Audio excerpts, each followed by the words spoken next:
নমস্কার বন্ধুরা, আমি রিনা জলডে আপনাদের সবাইকে স্বাগত।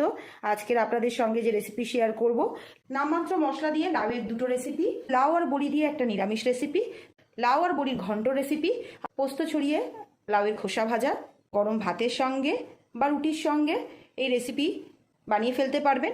নিরামিষের দিনে ভাত বা রুটির সঙ্গে যে কোনো দিন বানিয়ে ফেলতে পারবেন এই দুটো রেসিপি।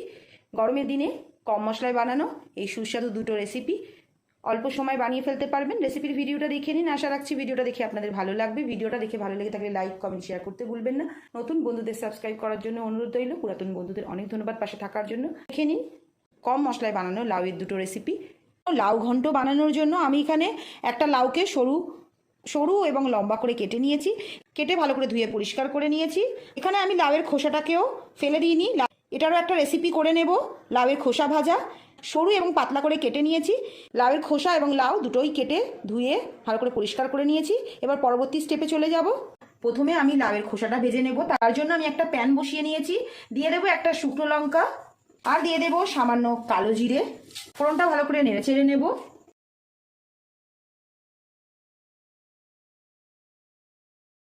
ফোড়নটা ভালো করে নেড়ে ছেড়ে নেওয়ার পর দিয়ে দেবো 1 টেবিল স্পুন সর্ষের তেল। সর্ষের তেলের পরিবর্তে কেউ সাদা তেলও ব্যবহার করতে পারেন। তেলটা দেওয়ার পর ফোড়নটা আরও একবার ভালো করে নেড়ে ছেড়ে নেব।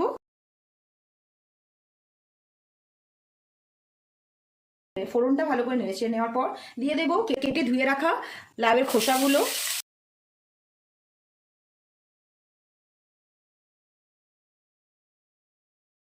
দিয়ে দেবো হাফ টিস্পুন হলুদ, দিয়ে দেবো স্বাদ অনুসারে নুন আর হলুদটা দিয়ে ভালো করে নেড়ে ছেড়ে নেব।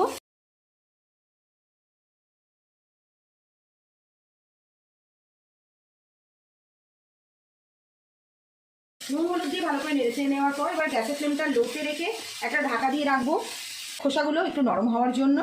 লাউ ঘন্টটা বানানোর জন্য দিয়ে দেবো কড়াইতে 1 টেবিল স্পুন রিফাইন্ড অয়েল বা সাদা তেল। প্রথমে বড়িগুলো ভেজে নেব। এখানে আমি মুসুর ডালের ছোট বড়িগুলো নিয়ে নিয়েছি। প্রথমে বড়িগুলো ভেজে নেব।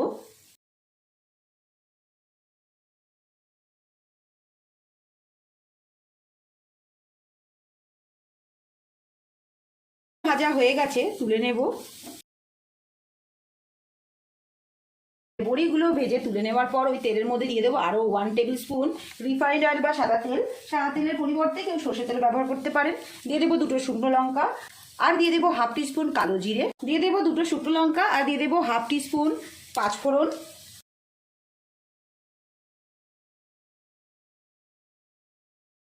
এবার দিয়ে দেবো কেটে রাখা লাউগুলো।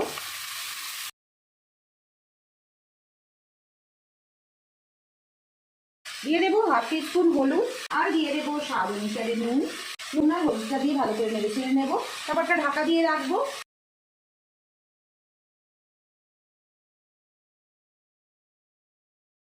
এবার একটা ঢাকা দিয়ে লো টু মিডিয়াম ফ্লেমে রাখবো লাউটা একটু নরম হওয়ার জন্য। 5 থেকে 7 মিনিট লাউয়ের খোসাটা ঢেকে রেখে সুসেদ্ধ করে নিয়েছি। লাউয়ের খোসা ভাজা হয়ে গেছে। দিয়ে দেবো সামান্য পোস্তটা দিয়ে ভালো করে নেড়ে ছেড়ে নেওয়ার পর নামিয়ে নেব। লাউয়ের খোসা ভাজা রেডি হয়ে গেছে।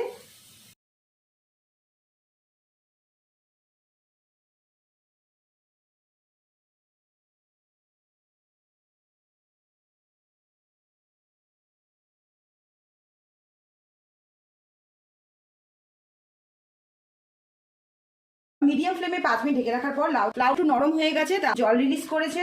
এই সময় দিয়ে দেবো সামান্য জিরে গুঁড়ো আর দিয়ে দেবো সামান্য চিনি। মিষ্টির পরিমাণটা নিজেরা যতটা খেতে পছন্দ করবেন সেই হিসাবে নিতে হবে। আর দিয়ে দেবো ভেজে রাখা বড়িগুলো, দিয়ে দেবো 3টে চেরা কাঁচা লঙ্কা। এবার একসঙ্গে সবকিছু ভালো করে মিশিয়ে নেব।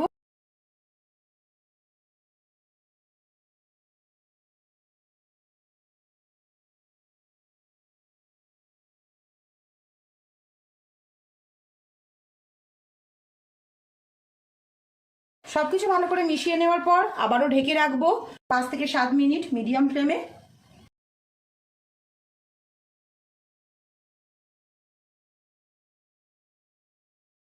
5 থেকে 7 মিনিট একটা ঢাকা দিয়ে লো ফ্লেমে রাখার পর লাউ বড়ি সুসেদ্ধ হয়ে গেছে। লাউ দিয়ে দুটো রেসিপি রেডি হয়ে গেছে ভাত দিয়ে খাবার মতো। এবার একটা সার্ভিং বলে নিয়ে নেব। এবার ফ্লেমটা অফ করে দেব, সামান্য ঘি ছড়িয়ে ভাতের সঙ্গে বা রুটির সঙ্গে এই নামমাত্র মশলা দিয়ে এই দারুণ সুস্বাদু লাউয়ের রেসিপিটা করে নিতে পারবে।